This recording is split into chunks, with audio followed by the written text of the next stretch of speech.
Hey everybody, welcome back to Texas 911 Dispatcher. My name is Curtis, and today we're going to be talking about how to do your background interview and what all that pertains to. So stick around.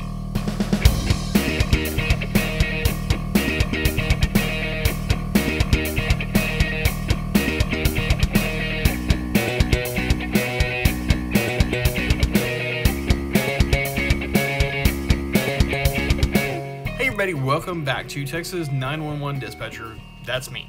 My name is Curtis, and like I said, today we're going to be talking about doing a background interview and what all that pertains to, something like that. Anyways, but before we get into that, please make sure you click on the subscribe button down the bottom right hand corner and the little bell icon, the little bell thingy, just so you get notifications. You don't want to miss any of these videos.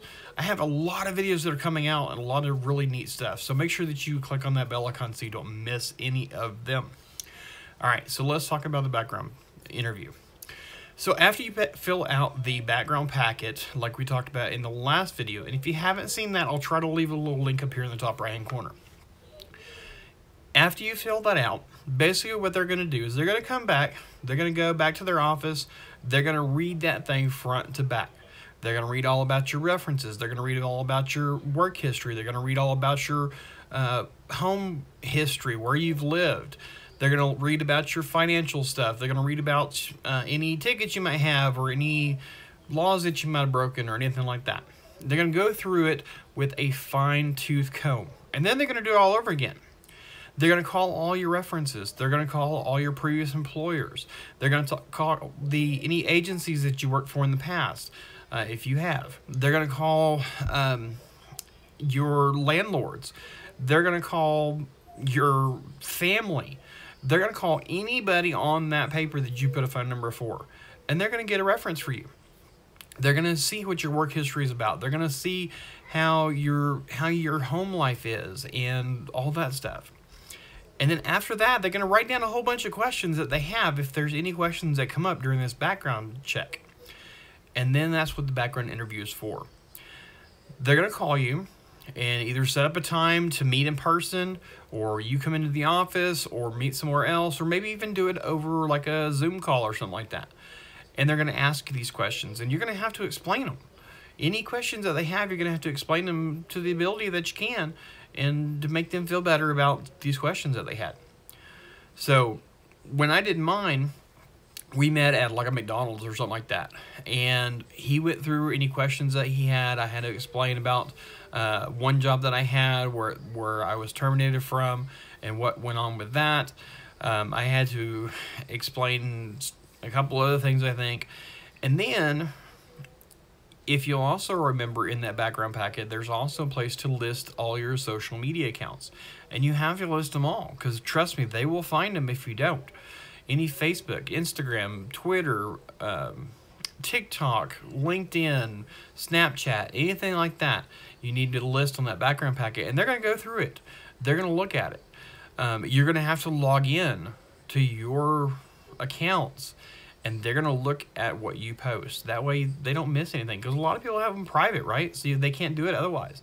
But you're going to log in, they're going to look at your page, they're going to take pictures of it, they're going to go through it and make sure that there's nothing that's derogatory or might not look very good to the agency that you're going to be working for.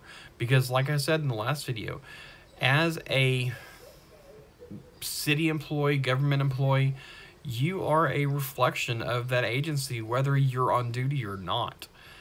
So they don't want somebody that's going to be sharing stuff that might not make the agency look very good.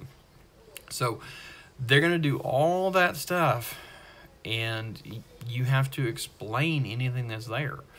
I'm sure these people have seen some really crazy stuff.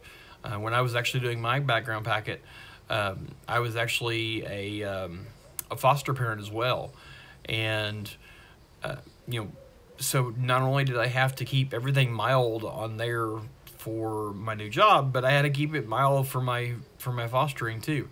But when he was going through there, he's like, wow, this is like the cleanest and neatest social media I've ever seen.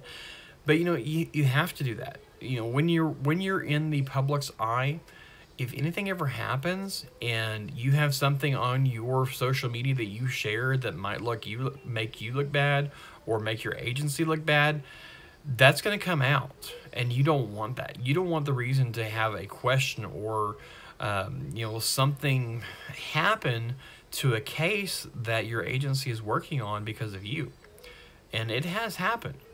So if you're looking to get into law enforcement or any kind of government position, make sure that you go through your social media page with a fine-tooth comb before you even get this far, and delete it. And don't ever share anything like that again or post anything like that again, because you can get fired from it, and because of it, you know. So basically that's the way that a background interview works. On Thursday, we're going to be talking about the actual agency interview and what you need to do for that. Maybe some questions that you might want to ask, and just kind of an overall how-to type thing of how to go about doing your interview. So thank you very much for watching. I really appreciate it. Please make sure that you subscribe and click the bell icon so you don't miss any of the videos.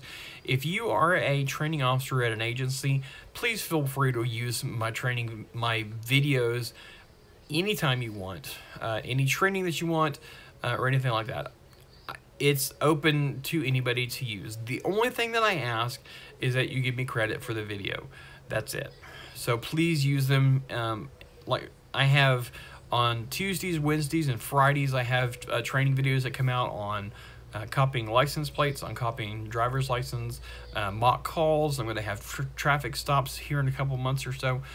All sorts of training for new hires, potential dispatchers, and stuff like that. So please use my videos and share them with your fellow training officers.